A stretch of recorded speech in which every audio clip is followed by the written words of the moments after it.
कि प्रशांत किशोर जी आप लोगों से मुखातिब हों और आज का जो विषय है उस पर चर्चा करें। धन्यवाद। आप सबका पहले तो यहाँ स्वागत है। मैं माइक की संख्या देख रहा हूँ और ये बताता है कि बिहार में मीडिया की ताकत अभी कितनी है और इसको कोई मैनेज नहीं कर सकता। लोग कोशिश कर रहे हैं कि मीडिया को दबा दिया जाए, अखबारों में विज्ञापन के जरिए खबर को दबाया जा रहा है, लेकिन ये आपके माइक और ये लोगो इस बात के गवाह हैं कि बिहार में मीडिया जीवित है, सशक्त है और किसी का बिका हुआ, किसी के द्वारा खरीदा जा सके ऐसा नहीं है। तो मैं तहे दिल से आप सबका शुक्रिया अदा कर रहा हूँ इस करेज के लिए, इस मिट्टी के प्रति जो आपकी जवाबदेही है, सबसे बढ़कर प्रोफेशन से भी ज्यादा बिहार के लोगों के प्रति जो आपकी सोच है, जो आपकी जवाबदेही है, उस कर्तव्य बोध को लेकर आप यहाँ आए हैं, उसके लिए व्यक्तिगत तौर पर मैं आपका हृदय से आभार व्यक्त कर रहा हूँ। कुछ लोगों ने कि जब दिलीप जायसवाल जी पर 2 किस्त जारी हुआ तो लोगों ने मुझे बताया कि लगता है कि प्रशांत किशोर को दिलीप जायसवाल ने मैनेज कर लिया। कुछ मीडिया साथियों ने यह भी बताया कि सम्राट चौधरी जी अब हमको भाई बता रहे हैं, कुछ नेतागण हमको पढ़ा लिखा ज्ञानी बता रहे हैं, कोई हमको महान बता रहा है।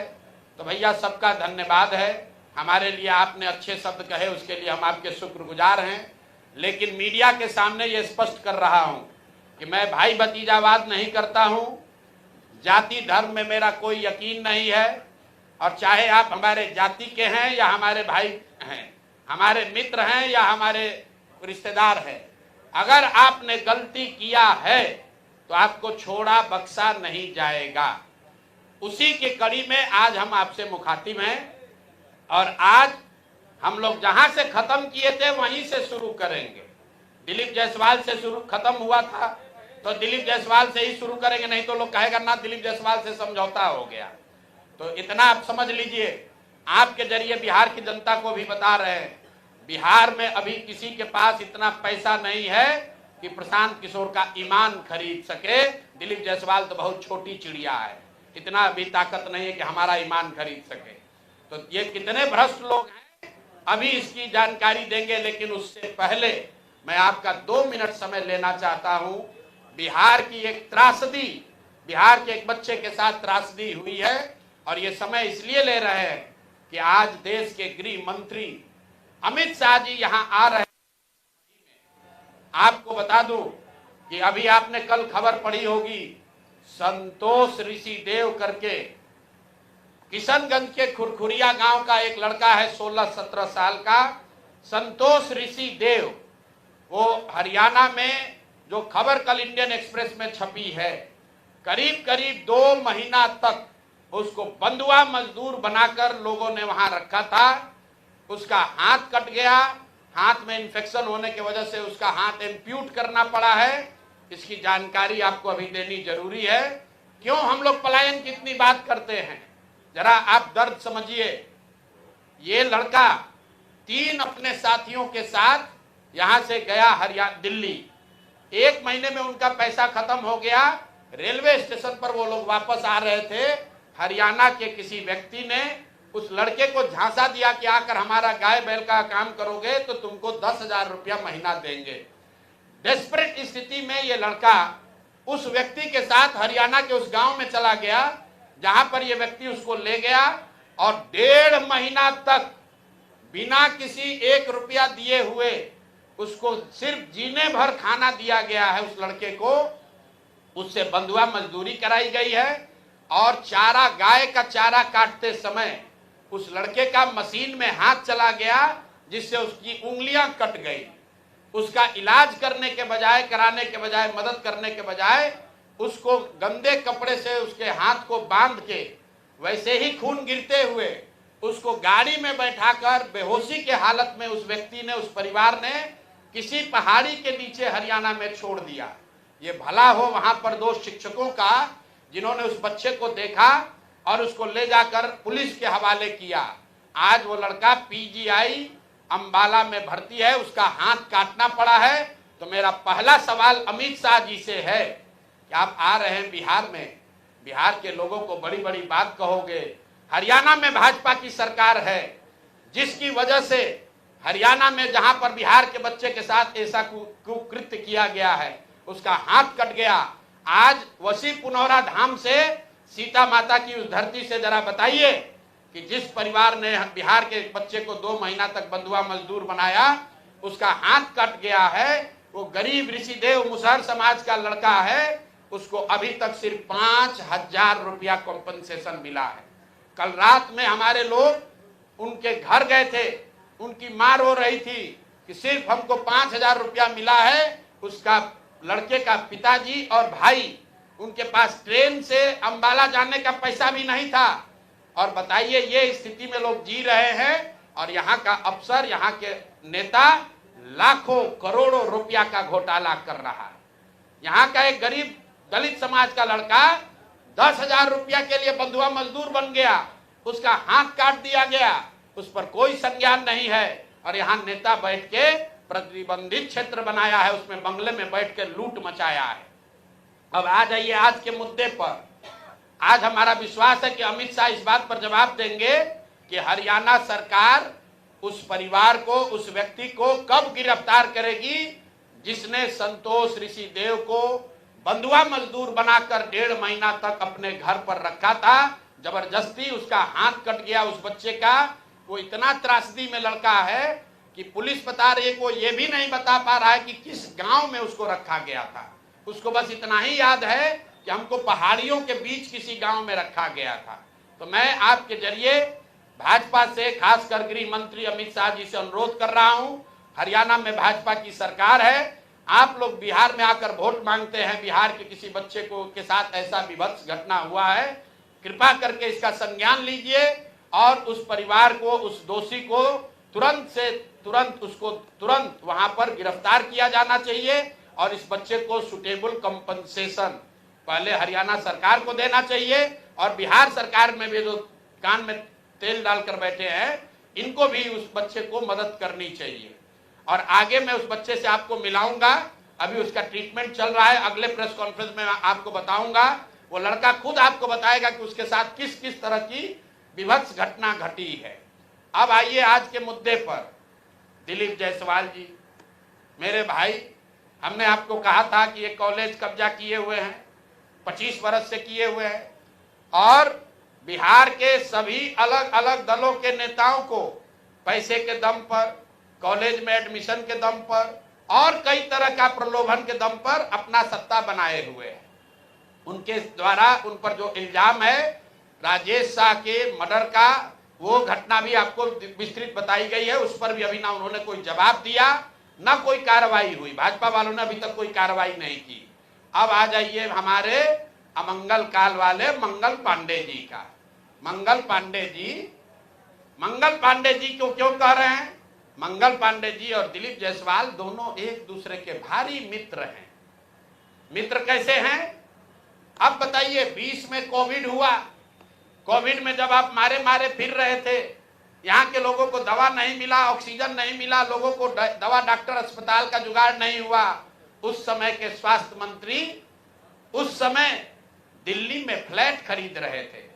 फ्लैट किसने और खरीद कैसे रहे थे? दिलीप जायसवाल जी के मदद से। तो फ्लैट का नंबर और नाम नोट कर लीजिए।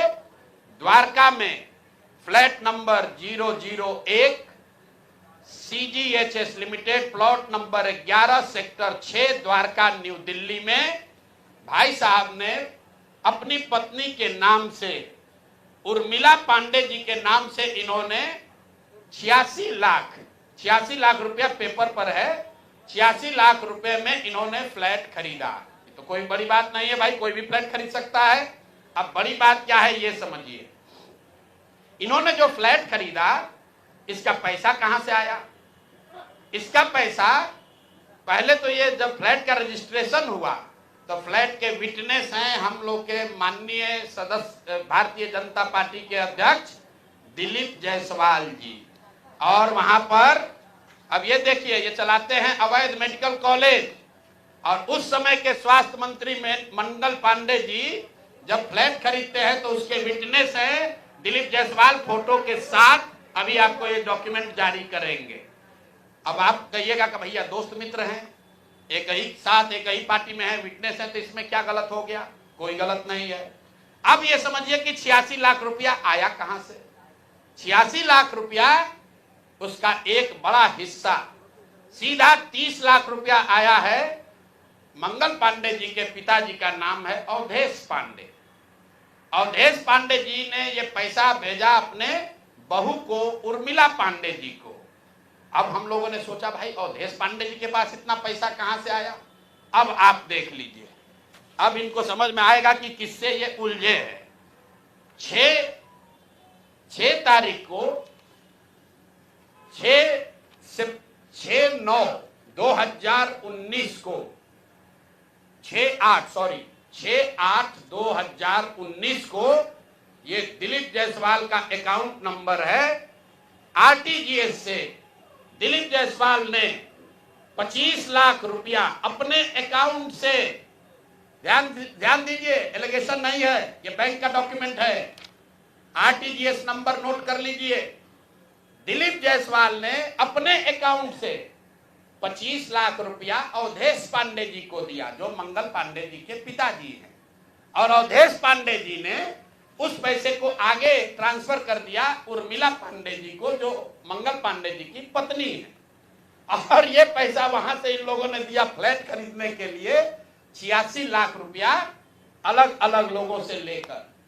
अब आप कहिएगा भैया अभी भी मंगल पांडे ये कह सकते हैं कि हमको फ्लैट खरीदना था, हमने दिलीप जायसवाल से उधार लिया। दोस्त मित्र हैं, साथ में राजनीति करते हैं। तो 2020 का मंगल पांडे का अब आप निकाल लीजिए एफिडेविट। जब चुनाव लड़े तो उसका एफिडेविट निकाल लीजिए। उसमें ये एक कॉलम है कि अगर आपने किसी से लोन लिया है, अनसिक्योर्ड लोन, अगर आपने दोस्त मित्र परिवार किसी से लिया है तो घोषित करना पड़ता है। तो 2020 के मंगल पांडे के एफिडेविट में ऐसी कोई घोषणा नहीं है कि उन्होंने अपने पिताजी से 25 लाख रुपया अपने पत्नी के नाम पर लोन लिया है। तो मेरा दिलीप जायसवाल जी से पहला सवाल है कि अरे भाई, आपके सरकार में, आपके पार्टी में इतना भ्रष्टाचार है कि अपने में भी घूस ले रहे हो। ये मंगल पांडे के लिए हमने कहा कि आदमी कॉटन बैंडेज में भी पैसा लेते हैं, तो लोगों ने कहा ये आदमी को कैसे, क्या प्रूफ है? अनुमान लगाइए। डॉक्टरों से पैसा ले रहे एक बात है, वेंडर से पैसा ले रहा है एक बात है। अरे अपने दल के नेता को भी नहीं छोड़ रहे। अपने दल के नेता दिलीप जायसवाल से पैसा लिए हैं, हेल्थ मिनिस्टर रहते हुए, और बजाबता हिम्मत देखिए, बैंक से लिया है। आरटीजीएस का डिटेल है, आप डेट नोट कर लीजिए। 6/8/2019 को आरटीजीएस के माध्यम से दिलीप जायसवाल जी के अकाउंट से 25 लाख रुपया मंगल पांडे जी के पिताजी अवधेश पांडे जी को दिया गया, जिस अकाउंट से 10 दिन के बाद पैसा उर्मिला पांडे जी के अकाउंट में गया। और उर्मिला पांडे जी ने उसी अकाउंट के पैसे से आगे जो पेमेंट किया है अपने फ्लैट को खरीदने के लिए, वो सारा डिटेल भी यहां पर आपको उपलब्ध है। कुल 6 ट्रांजैक्शन है। पंजाब नेशनल बैंक के 6 बार ट्रांजैक्शन हुए हैं, जिसमें 86 लाख रुपया गया है। तो ये जो हम लोगों ने देखा, ये 86 लाख रुपया आया कहां से? तो उर्मिला पांडे जी के पास पैसा आया अवधेश पांडे जी के पास से, जो मंगल पांडे जी के पिताजी हैं। और मंगल पांडे जी के पिताजी के पास पैसा कहां से आया? वो पैसा आया दिलीप जायसवाल से। तो अब आप देख लीजिए कि दिलीप जायसवाल और मंगल पांडे कितने जिगरी यार हैं, कितना इनका आपस में दोस्ती है। ये भाई साहब हेल्थ मिनिस्टर हैं, आज दिलीप जायसवाल जी मेडिकल कॉलेज चला रहे हैं। ये हालत है यहाँ पर। अब आप कहिएगा कि इससे कौन सा बड़ा बात है। अब दूसरा इसका सुन लीजिए, मंगल पांडे जी का। इन्होंने ये पैसा लेने के बाद, जैसा कि प्रतीत हो रहा है कि इनको पैसा मिला, उसके बाद 2019 तक ये जो कॉलेज है medical college, MGM medical college Kishanganj, इसको डिग्री देने का अधिकार नहीं था। ये बीपी मंडल जो वहां पर बीएन मंडल यूनिवर्सिटी है उसके जरिए ये लोग डिग्री देते थे। तब सीधा क्विड प्रो को में आ जाइए। पैसा लिए, फ्लैट खरीदने में दिलीप जायसवाल ने मदद की और बदले में मेडिकल कॉलेज को डीम्ड यूनिवर्सिटी बना दिया गया, ताकि 20 बरस से जिस कॉलेज को डिग्री देने का अधिकार नहीं था वो बीएन मंडल यूनिवर्सिटी मधेपुरा से के थ्रू डिग्री देता था, वो डायरेक्ट डिग्री देने लगा। ये है हम लोग के भाई साहब मंगल काल लाने वाले मंगल पांडे का पहला केस। दूसरा सुन लीजिए, 2022 में बिहार सरकार ने, इन पर इतना लंबा है कि आज 2 जारी कर रहे हैं, 2 डोज जारी करेंगे। सुबह शाम डॉक्टर मेडिकल के हैं, स्वास्थ्य मंत्री, तो ओडी से काम नहीं चलेगा, इनको सुबह शाम वाला 2 डोज दिया जाएगा। एक तो पहले जवाब दे कि 25 लाख रुपया दिलीप जायसवाल से लिए हैं कि नहीं आरटीजीएस से। 6 अगस्त 2019 को आरटीजीएस के माध्यम से दिलीप जायसवाल से मंगल पांडे के पिताजी के अकाउंट में पैसा आया है कि नहीं, और जो पैसा आया उस पैसे का इस्तेमाल उन्होंने दिल्ली में द्वारका में फ्लैट खरीदने के लिए किया है कि नहीं। तीसरी बात, जो फ्लैट खरीदा गया उसमें दिलीप जायसवाल विटनेस के तौर पर कैसे है ये बताएं। चौथी बात, अगर आपने ये पैसा उनसे लिया था तो 2020 के अपने इलेक्शन एफिडेविट में इसको क्यों नहीं जारी किया ये बता दीजिए। एक किस्त यहां जारी हो गया, अब शाम का डोज ले लीजिए। ये भाई साहब लोग, बिहार सरकार में फरवरी 2022 में 1000 एम्बुलेंस खरीदने का टेंडर जारी किया गया। 1000 एम्बुलेंस मतलब करीब करीब 200 करोड़ रुपए का टेंडर जारी किया गया। बिड नंबर है GM 2022 B 1943713। ये बिहार सरकार का डॉक्यूमेंट है। 1000 एम्बुलेंस खरीदने की बात की गई, जिसमें यह कहा गया कि 466 एम्बुलेंस टाइप सी का होगा और 534 है वो एडवांस लाइफ सपोर्ट वाले एम्बुलेंस होंगे। देखिए कि लोगों के स्वास्थ्य के साथ क्या खिलवाड़ हो रहा है। Type C, type D, type B, ये जो है गवर्नमेंट ऑफ इंडिया ने स्पेसिफाई किया हुआ है कि एम्बुलेंस की कैटेगरी है कि टाइप बी में क्या क्या होना चाहिए, टाइप सी में क्या होना चाहिए। ऑल ओवर इंडिया में गवर्नमेंट ने इसको स्टैंडर्डाइज कर दिया है, गवर्नमेंट ऑफ इंडिया ने, ताकि लोग ऊपर नीचे न करें। तो बिहार सरकार ने 2022 में 1000 एम्बुलेंस खरीदने का टेंडर जारी किया। उसमें 466 टाइप सी के एम्बुलेंस खरीदे गए, करीब करीब 19.5 लाख रुपए प्रति एम्बुलेंस की दर से। 19,58,257 रुपया एक एम्बुलेंस का दाम है टाइप सी का। उसमें सबसे अब यूनिक बात सुनिए, एम्बुलेंस बनाने वाले 2 ही यहां पर पूरे देश में जो ओरिजिनल इक्विपमेंट मैन्युफैक्चरर हैं, एक है टाटा मोटर और दूसरा है फोर्स मोटर। सरकार ने उस समय दोनों को अलाउ किया, बिहार सरकार ने ही। उसमें बिड हुआ, एम्बुलेंस जो खरीदा गया है वो खरीदा गया 19,58,257 रुपये में। 2 बरस के बाद अभी 222 और एम्बुलेंस खरीदा गया। 22 अप्रैल 2025 मंगल पांडे जी हैं यहां पर स्वास्थ्य मंत्री। तो इन्होंने 3 ही बरस में 22 से 25 होने में अब एम्बुलेंस का दाम बढ़ के कितना हो गया, 27,47,580 रुपया। मतलब हर एम्बुलेंस पर 7,90,000 रुपया दाम को बढ़ा दिया गया। ये कैसे हुआ, इतना बड़ा करिश्मा। इस बार बिड में टाटा मोटर के सप्लायर्स को हटा दिया गया टेक्निकल ग्राउंड पर। क्यों हटाया गया वो सुन लीजिए, कितना हास्यास्पद है। टाटा मोटर का जो सप्लायर था उसका टेक्निकल ग्राउंड पर बिड इसलिए कैंसिल किया गया क्योंकि सरकार का कहना है कि हम लोग वो एम्बुलेंस चाहते हैं जिसमें सिर्फ पेशेंट वाले विंग में एसी हो, ड्राइवर वाला केबिन में एसी न हो। टाटा मोटर ने कहा कि हम उतने ही पैसे में हम पूरे एम्बुलेंस में एसी देंगे जिसमें ड्राइवर के पास भी एसी होगा और पेशेंट वाले में भी एसी होगा।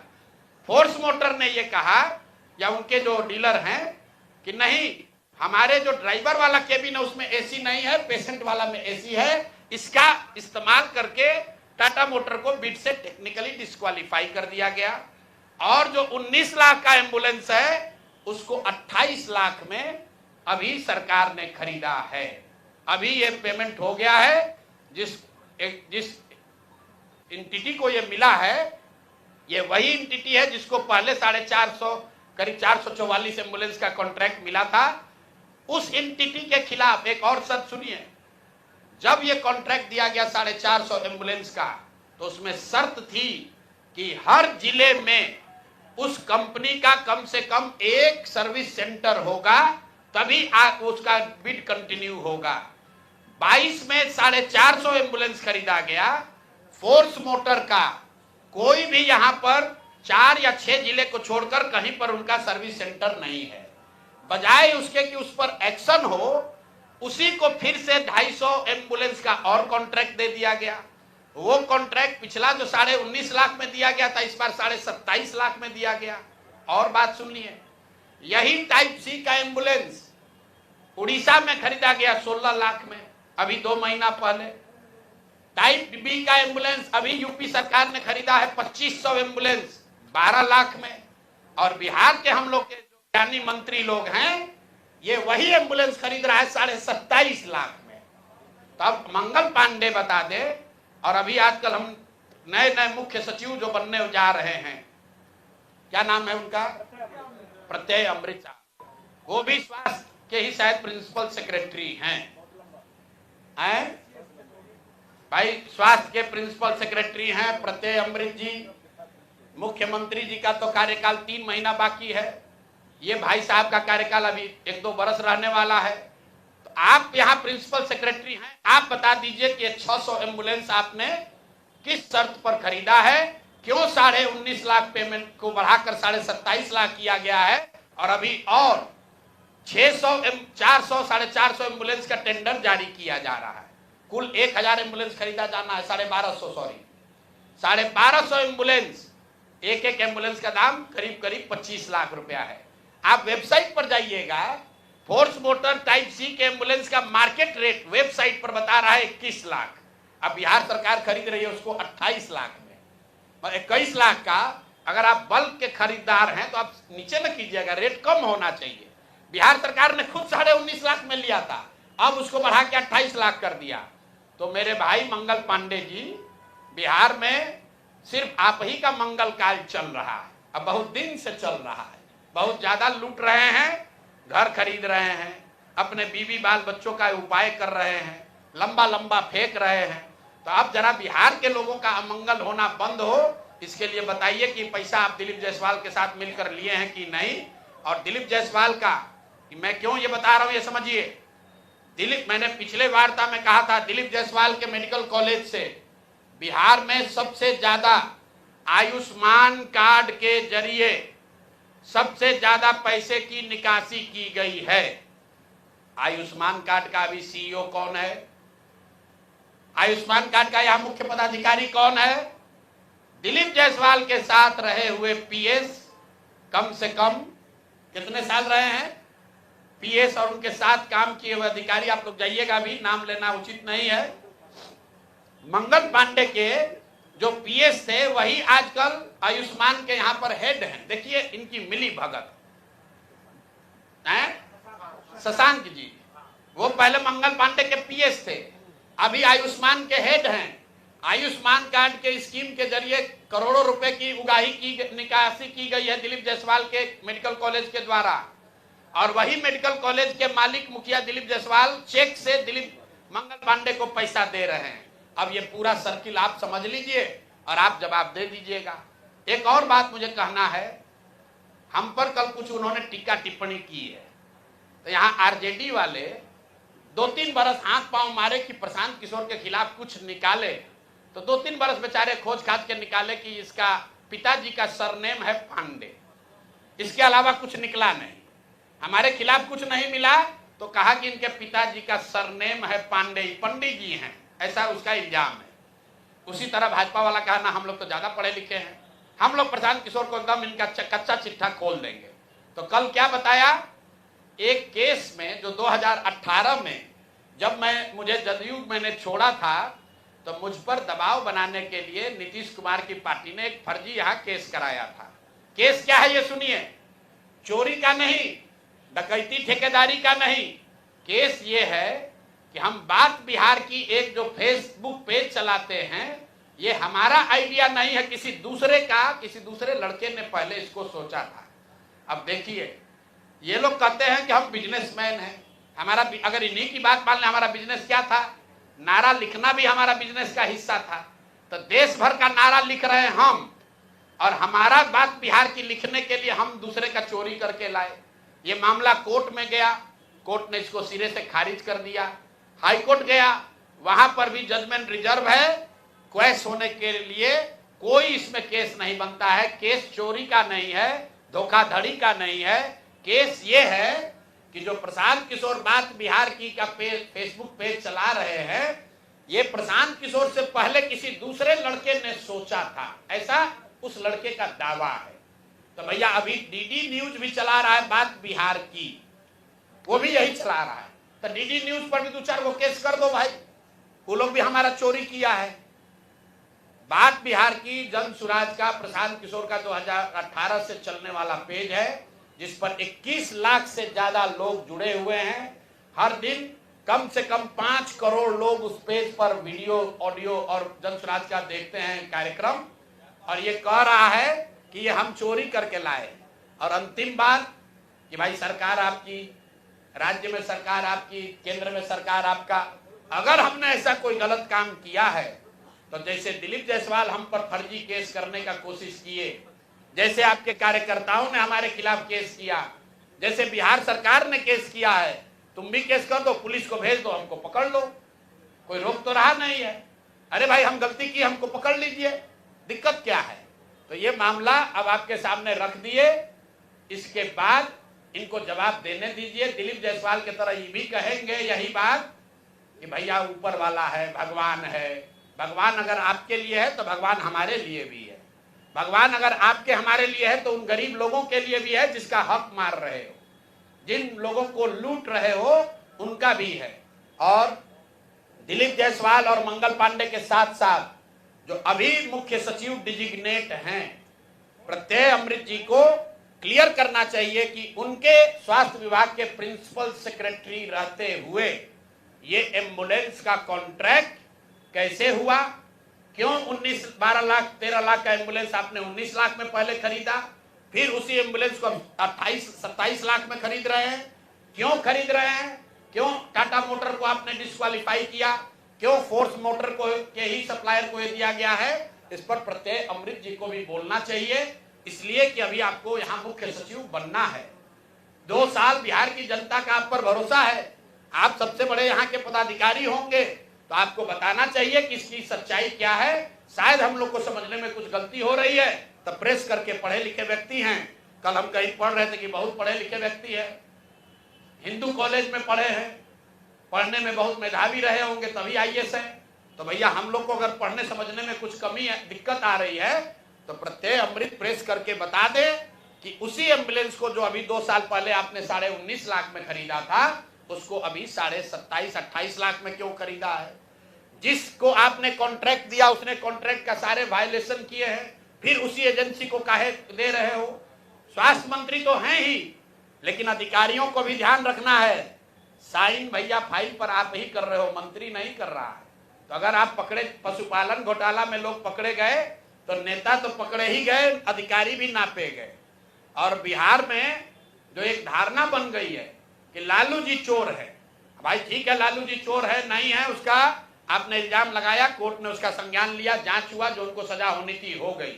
लेकिन जैसा मैंने अभी पिछले अपने साक्षात्कार में कहा था कहीं, ये भाजपा वाले ये राजद से भी ज्यादा चोरी कर रहे हैं। ये लोग कंबल ओढ़कर घी पी रहे हैं, अपने आप को चाल चरित्र चेहरा वाला बताकर सबसे ज्यादा भ्रष्टाचार कर रहे हैं। और ये वो भाजपा नहीं है जो गोविंदाचार्य जी ने बनाया, ये वो भाजपा नहीं है जो कैलाशपति मिश्र जी की भाजपा थी, ये ठगों की, बदमाशों की, भ्रष्ट नेताओं की भाजपा है। और हम लोग इसको जनता के सामने ला रहे हैं। अब नेक्स्ट किस पर जारी होगा वो भी आपको बता देंगे। अब आपका कोई सवाल है तो कर लीजिए।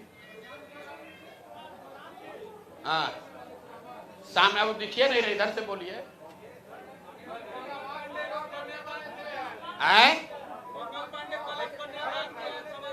आए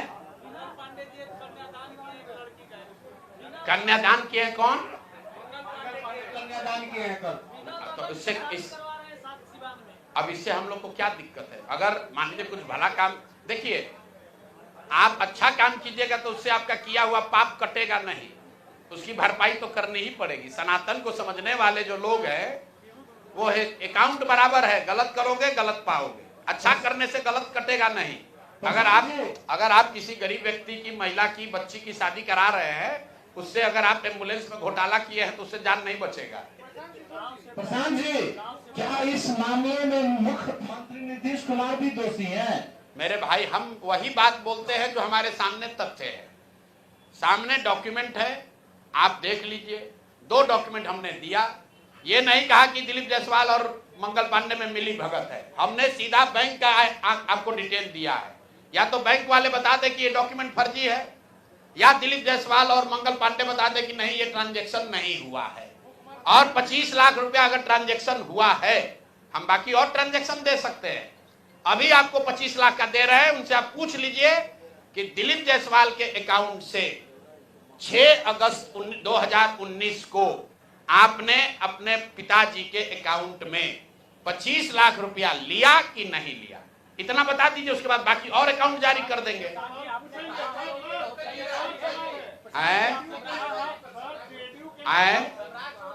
अरे भैया काहे घबरा रहे हो, एक एक करके लो ना। बीमारी है, दवा का डोज 4 को कैलपुल खा लोगे तो बुखार उतरने के बजाय गड़बड़ा जाएगा।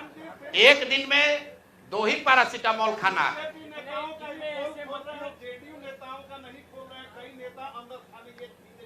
अच्छा, अभी आपको हमने क्या कहा? दिलीप जायसवाल पर नहीं बोले तो आप लोग बोले कि दिलीप जायसवाल से समझौता हो गया। मंगल पांडे को छोड़ दिए तो आपने कहा कि तो इन्हीं के जात के हैं इसलिए छोड़ दिया। अरे भैया, छोड़ेंगे किसी को नहीं, ना जात को ना भात को, छूटेगा कोई नहीं। गलती अगर आपने किया है तो आप बचिएगा नहीं। बिहार की राजनीति में आपने ये दौर देखा है, माननीय सुशील मोदी जी थे, वो डॉक्यूमेंट वगैरह लेकर प्रेस वार्ता करते थे, इन चीजों को उजागर करते थे। सुशील जी के जाने के बाद कोई नेता यहाँ एक दूसरे पर इल्जाम नहीं लगाता है। सब सोच रहा है तुम भी लूटो हम भी लूटेंगे, ठीक है ना। आपने कहा जदयू का, तो जैसे मैंने पहले कहा था, भाजपा के यहाँ चाल चरित्र चेहरा को दिखाने वाले 3 लोग हैं। दिलीप जायसवाल जो राज्य के अध्यक्ष हैं, जो राजद के राबड़ी जी के मुंह बोले भाई हैं, तेजस्वी जी के मामा हैं। दूसरा यहाँ पर बड़े नेता मंगल पांडे, जो बिहार में मंगल काल की बात कर रहे हैं, जो भी भाजपा के अध्यक्ष रहे हैं, यहाँ पर मंत्री भी रहे हैं, बड़ा बड़ा दावा करते हैं। तीसरा यहाँ पर सम्राट चौधरी हैं। ये 3 के अलावा और कोई बड़ा नेता जिसमें आपका रुचि है वो भी आप हमको बता दीजिए, उसका भी बता दिया जाएगा। अब सर्वेश जी हैं, भाई कोर्ट ने पहले कन्विक्ट कर दिया कि फर्जी दवा बनाता है, अब उस पर क्या प्रेस कॉन्फ्रेंस करना है? वो तो कोर्ट ने, जीवेश जी, सॉरी जीवेश, देखिए नाम भी भूल गए, इतना लोग है, जीवेश मिश्रा, राजस्थान की कोर्ट ने कह दिया ये आदमी फर्जी दवा बनाता है, अब उस पर क्या प्रेस कॉन्फ्रेंस करना है? तो सामने आ गई बात। ये तो जो लोग छुपे हुए हैं, अपने आप को रामराज्य का ध्वजवाहक बता रहे, बिहार के लोगों को गुमराह कर रहे, उन पर प्रेस वार्ता होगी। आपकी रुचि अगर किसी व्यक्ति में तो बता दीजिए। नित्यानंद राय यहाँ बिहार में कहाँ राजनीति करते हैं? अरे माइकवा में लेके बोलो ना। आए मेरे भाई, जन सुराज लीगल फर्म नहीं है, जन सुराज राजनीतिक दल है। राजनीतिक दल के तौर पर तथ्यों के साथ, प्रमाण के साथ हमारा कर्तव्य है हम लोगों का कि हम ये जानकारी जनता के बीच में आपके माध्यम से रखें।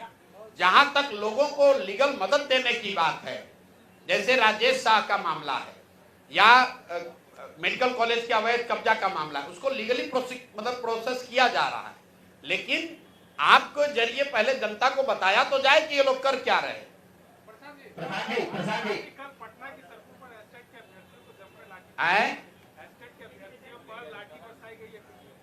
भाई 100 बार हम लोग कह चुके हैं कि नीतीश कुमार समाजवाद और सामाजिक न्याय पर की नाम पर राजनीति करने वाले सबसे ज्यादा जो लाठी चलाने वाला नेता है इस देश में, वो नीतीश कुमार है। कई लोग हमको कहता है कि भैया आप उनके स्वास्थ्य पर मत बोलिए, बड़ा अब दया आती है। अब बेचारगी हो गई है नीतीश कुमार की। कभी कभी हमको भी लगता है, मेरा बहुत मधुर संबंध रहा है उनसे, कि व्यक्तिगत तौर पर उनको अब हम क्या बोले, शारीरिक मानसिक तौर पर थक गए। लेकिन हर 2-4 दिन पर जो घटनाएं होती हैं वो झकझोर देती हैं। कल आपने देखा एक नए बच्चे को, 20-22 साल के एक बच्चे को पुलिस वाला वर्दी में जूते से, पैर से, जूता से उसको मार रहा था। आप बताइए, ये मानसिक तौर पर थका हुआ बीमार व्यक्ति नीतीश कुमार अपने बंगले में बैठकर बिहार के युवाओं को, पुलिस को ये अलाउ किया हुआ है कि ये जूता से जाकर मारो, तो इस व्यक्ति के प्रति कोई सिंपैथी होनी चाहिए? नहीं होनी चाहिए।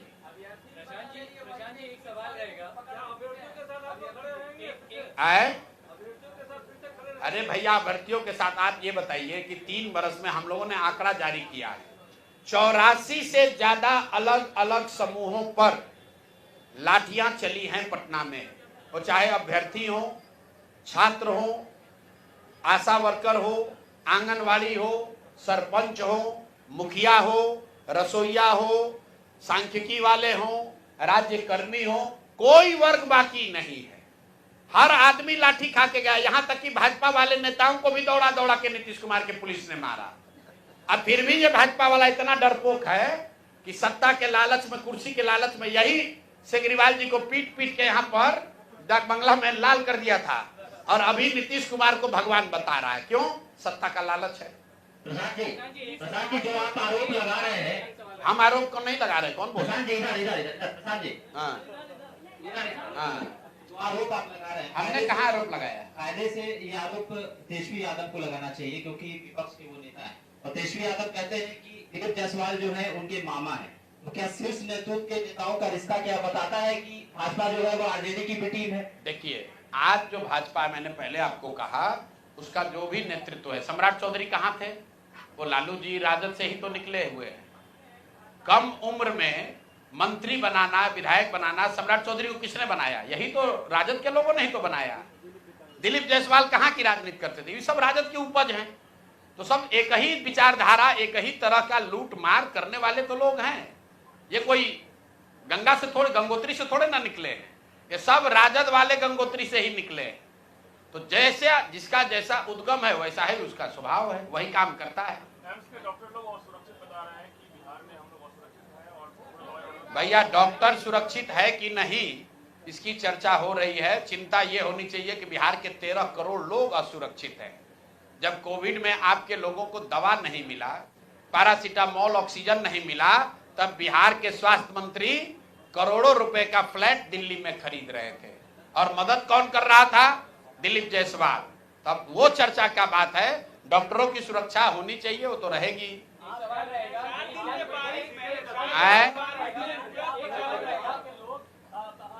पहले आप लोग ये बताइए कि दिलीप जायसवाल पर 2 केस जारी हुआ था, आप लोग सब लोग शांत काहे हो गए? हमको आप लोग कह रहे हैं कि प्रशांत किशोर मैनेज हो गया। मीडिया वाला कितना लोग मैनेज हो रहे हैं? ए भाई, बिहार के लिए जगते रहिए, जो बताया जा रहा है उसको चलाइए, उनसे रिएक्शन तो लीजिए। आप लोग दिलीप जायसवाल से काहे नहीं पूछ रहे? एक एएनआई को बुला के देखिए, एएनआई के एक आदमी को बुला के एक बयान देके उसके बाद से वो आदमी गायब है। वो आदमी गायब है, और आप लोग मुंह में ऐसे माइक लगाकर सवाल पूछते हैं, लेकिन दिलीप जायसवाल से कोई सवाल नहीं पूछ रहा है। मना किया गया है। अच्छा, देखिए कौन मना किया है, बोलिए। आए इंटरनल ये पता चला है कि आसमान में धूप फेरेंगे तो मुंह ही पड़ेगा। प्रशांत के आपको बोला गया है कि प्रशांत किशोर को नहीं बोलना है। प्रशांत किशोर को मत बोलिए, दिलीप जायसवाल से बोलवाइए। आप मतलब बारिश में अस्पतालों और सब जगह का हालत खराब है, सड़क टूटने लगी है। 4 दिन के बारिश में सड़कें टूटने लगी है, अस्पतालों में पानी घुस गया है, पूरा बुरा हाल है। लगभग शहरी विकास मंत्री कौन है? बोलिए बोलिए। ए भाई, शहरी विकास मंत्री कौन है? जिस राज्य का शहरी विकास मंत्री नकली दवा बनाने का अपराधी घोषित कर दिया गया, इल्जाम नहीं, आरोप नहीं, राजस्थान में जहां भाजपा की सरकार है, उस सरकार के कोर्ट ने वहां पर जीवेश मिश्रा को फर्जी दवा बनाने का आरोपी बता दिया। वो आपका हमारा नगर विकास मंत्री है, भगवान का धन्यवाद कीजिए कि वो स्वास्थ्य मंत्री नहीं है, नहीं तो अभी तो घर डूब रहा है, फिर लोग भी डूब जाते हैं।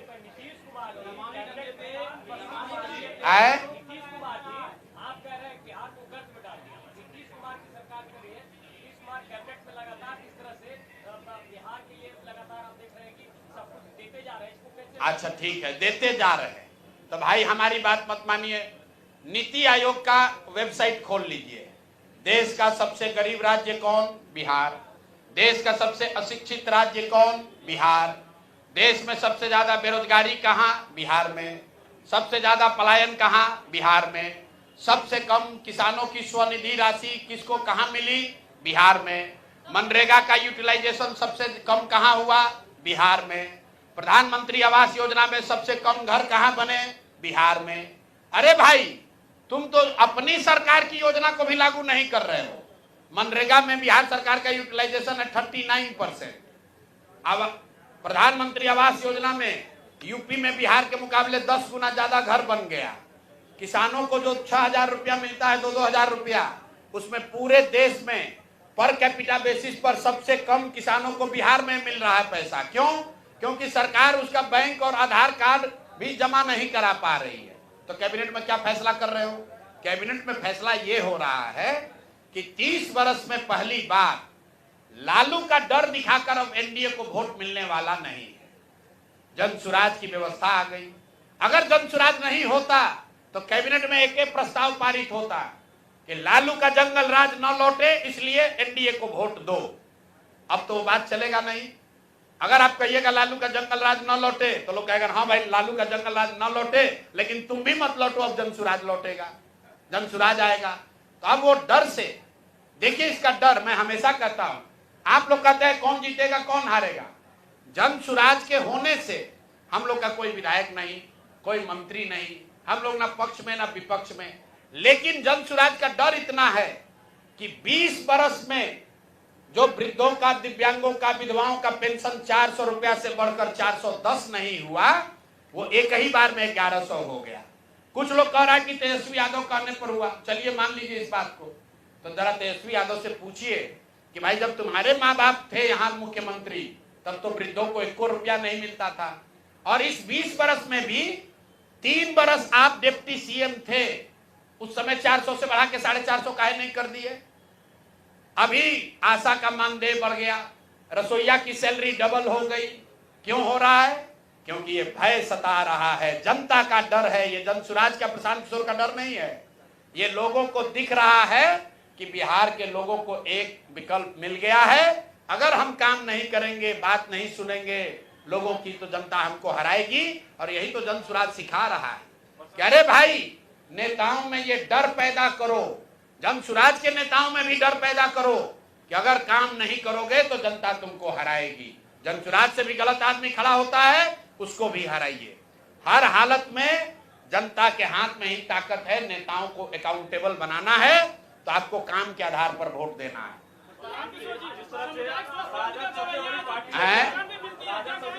बिहार में, लेकिन आप भाजपा को आड़े हाथ दे रहे हैं, क्या इसका मतलब ये है कि आप ये मान लिए हैं कि एनडीए की सरकार बनने जा रही है बिहार में?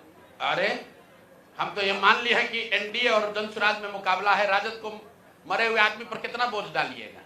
वो अपने खत्म है दल। भाई वीरेंद्र यादव के बारे में भी अरे भाई, हम भाई वीरेंद्र यादव को हम काहे बोले? जो यहाँ पर सत्ता चला रहा पहले उसको पकड़े। मान लीजिए भाई वीरेंद्र यादव ने गलती किया तो सत्ता में जो बैठे लोग उसको काहे नहीं अरेस्ट किया? उसको अरेस्ट करना ना चाहिए था। भाई वीरेंद्र ने मान लीजिए कि गाली गलौज किया तो जो सत्ता में बैठा है उसको जाकर अरेस्ट करना चाहिए था। क्यों नहीं अरेस्ट किया? हम लोग तो पहले कह दिए कि दिलीप जायसवाल जो भाजपा के प्रदेश अध्यक्ष हैं और राबड़ी देवी के मुंह बोले भाई हैं, वो बतवा नहीं सुन रहे हैं। राबड़ी जी ने कहा तो हमारे भैया हैं, दिलीप जायसवाल हमारे भैया हैं, तो आप तो सुदर्शन न्यूज के हैं। अरे भाई, कभी कभी भी तो चलाइए मेरे भाई। भाजपा के द्वारा आरोप लगाया जा रहा है कि नैतिकता का पाठ पढ़ाने वाले प्रशांत किशोर खुद कानून के कटघरे में। किस में? अभी तो तुम बताए भैया, प्रशांत किशोर पर ने कौन सा चोरी किया, हमने किसको ठेका दिया, कौन बालू शराब माफिया का काम किए, कौन सरकारी पद पर हैं, कोई पदाधिकारी बता दे हमने उसको कभी फोन किया हो, ट्रांसफर पोस्टिंग कराया हो, किसी को ठेका दिलवाया हो, हमारे घर परिवार दूर दराज का आदमी भी कोई बिजनेस व्यापार करता हो बिहार में तो बता दीजिए।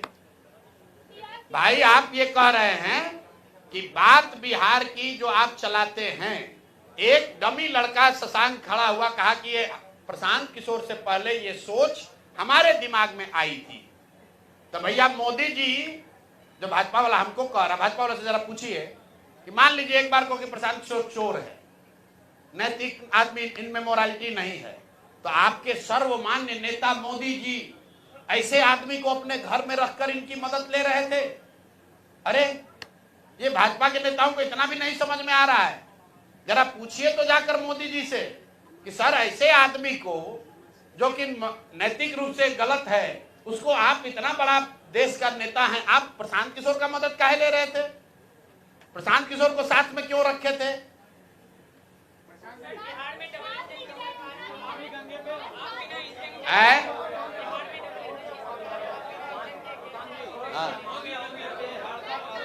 अरे अब कुछ सवाल नेताजी लोग से भी पूछिए आप लोग, और अगले प्रेस कॉन्फ्रेंस के लिए भी मटेरियल